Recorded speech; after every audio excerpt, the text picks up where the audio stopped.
Di mana buminya Allah ini berada, kalau bisa banyak orang yang mencapai kesadaran. Tanpa kesadaran kita pasti mudah terbawa arus, terbawa oleh arus yang merasa kita beruntung, tapi padahal kita rugi. Kalau ilmu Jawa itu ada ngripto rogo, ada nyipto rogo. Kalau ngripto itu kita membuat, kalau nyipta itu kita mencipta. Hidupnya, uripnya itu sudah bukan dirinya, sudah sang penguasa alam semesta. Jadi yang berkesing, berpanca indera ini hanya sebagai penyaksi, hanya menyaksi. Kayak ikut ini, yang penting lo sungguh-sungguh ingin merubah nasib, ingin memperbaiki diri, memahami diri, silahkan. Masalah situ mau bayarnya kapan aja nggak ada masalah. Kalau nggak kebayar ajal ada, lah kan ada Allah. Kalau Allah itu nggak mungkin ngutang. Jadi dianggap sudah selesai.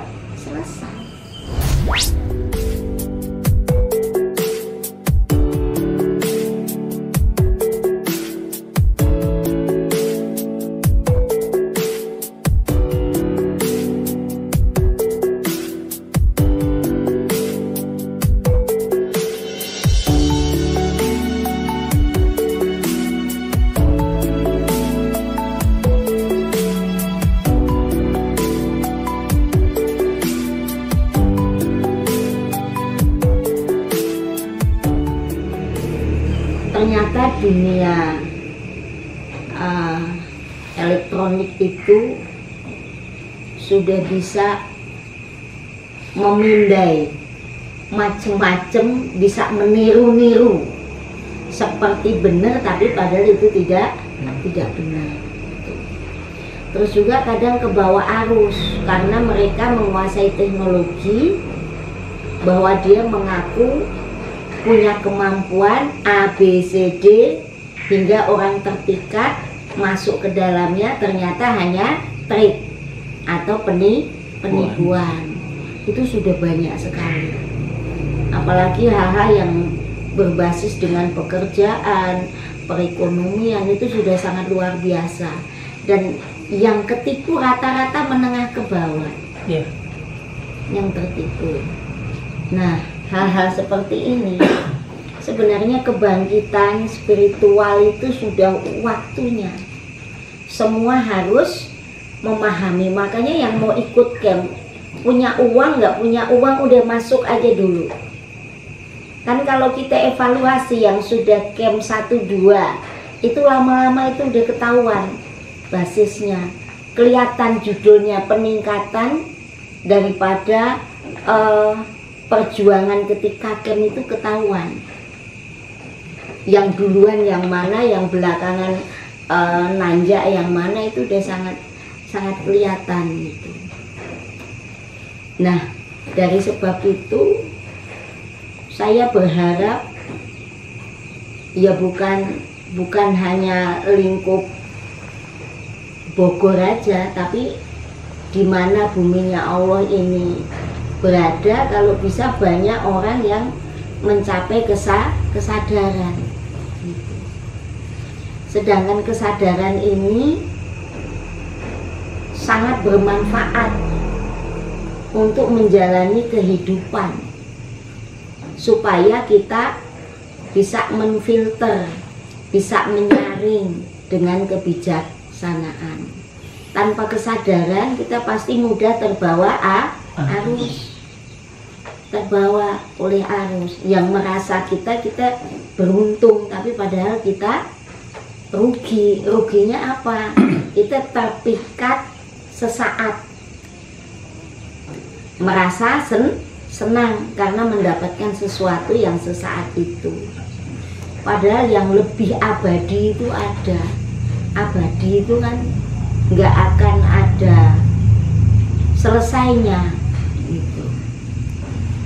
Yaitu apa? Tentang kehidupan, hidup yang kekal abadi. Karena setelah kita diberikan kehidupan itu secara umum nggak akan mati terus. Terus sampai kapan ya? Sampai bagaimana semesta ini menghendaki. Di otak kita nggak ada batasan. Jadi dalam kehidupan itu tidak terbatas. Bukan karena wah umurnya sampai sekian, misalnya 50, 60, 70, 100, nggak ada batasannya seperti itu. Yang ada batasannya yaitu yang materi atau casing atau bentuk itu.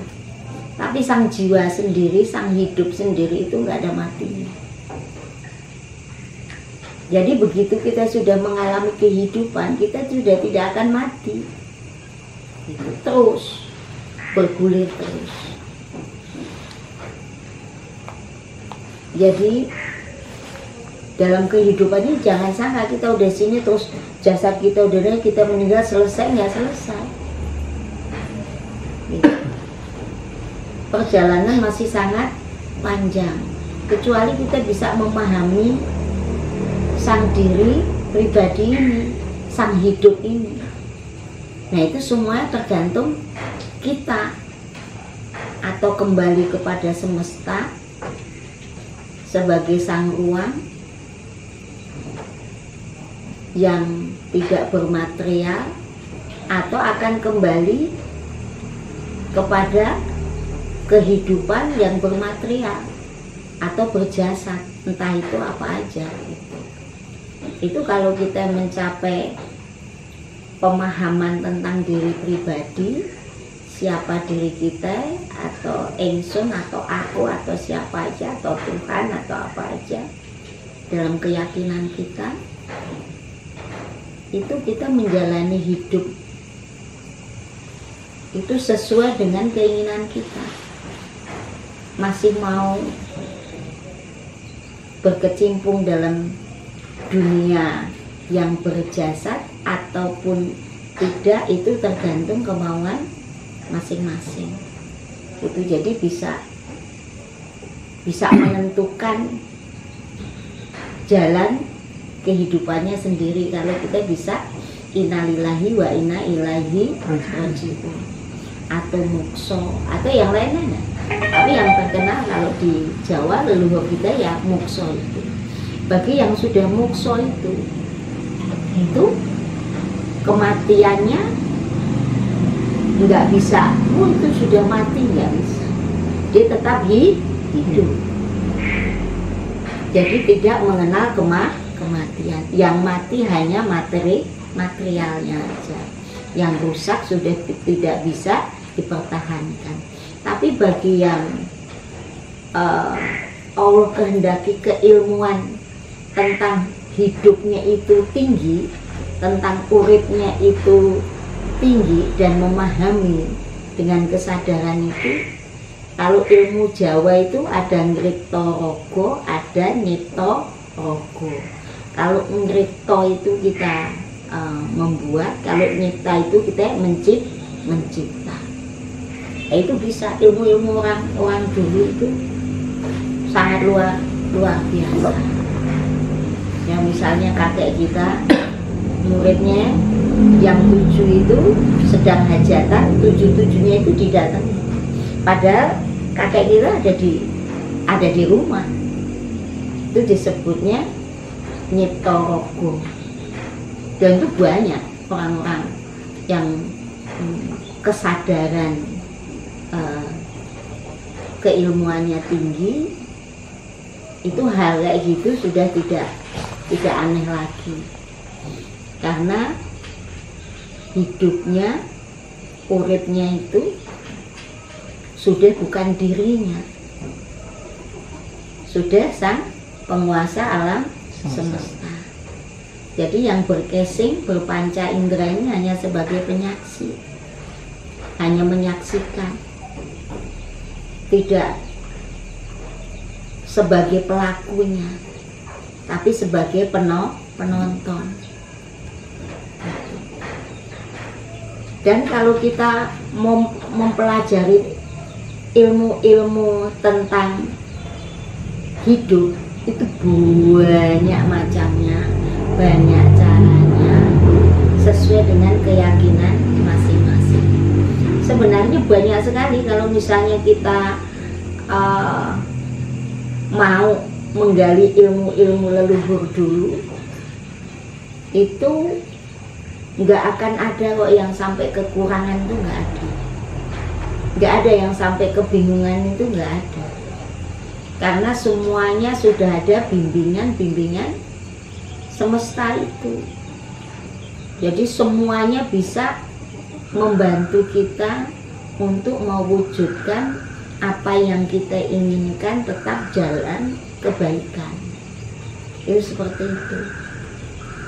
Nah, kalau seandainya dia menyimpang, itu karena dia pertempurannya yang kalah bertempur dengan ya otak, akal, pikiran tidak bisa dikendalikan oleh sang jiwanya ini. Kalau bisa dikendalikan, bisa diatur, jadi memperkecil kesalahan. Kalau masih ada casingnya, masih ada materialnya, ini nggak mungkin nggak bersalah, nggak mungkin. Karena pasti selalu pertarungan, dan kadang-kadang dalam kondisi lelah, dalam kondisi kepanikan, itu kadang mengikuti anasir-anasir jasadiyah yang cenderung dengan otak, akal, pikiran, ego dan nafsunya itu. Jadinya misalnya kita pengen, ini kalau kita Pak Haji sudah melihat sendiri bagaimana kepengeluaran hari-hari, bulanannya, ininya, wah itu kalau misalnya kita bukan hanya sekedar penyaksi, semuanya itu Tuhan, nggak masuk akal, nggak nyambung. Itu nggak nyambungnya kenapa? Kalau kita ngandelin yang real kan ini masih kita subsidi semua. Terus kalau kita ngelihat dari klinik, ya tahu sendiri kan nggak terlalu intens gitu. Orang-orang yang memang kita tidak ada iklan, tidak ada papan nama. Jadi semua dari mulut ke mulut, dan itu pun kadang kita juga melihat ada yang kita gratiskan, ada yang nggak punya uang, yang penting sudah sampai dikirim, udah kita ikhtiarin, ngutang bisa, bayarnya kapan ya kapan-kapan sebenarnya. Kayak yang ikut camp, ikut ini, yang penting lo sungguh-sungguh ingin merubah nasib, ingin memperbaiki diri, memahami diri, silahkan. Nanti untuk obor rampe dan lain-lain kita siapkan. Masalah situ mau bayarnya kapan aja nggak ada masalah. Kalau nggak kebayar ajalah ada, lah kan ada Allah. Kalau Allah itu nggak mungkin ngutang. Jadi dianggap sudah selesai. Nggak ada utang piutang itu. Kalau memang jatah casing kita sudah tidak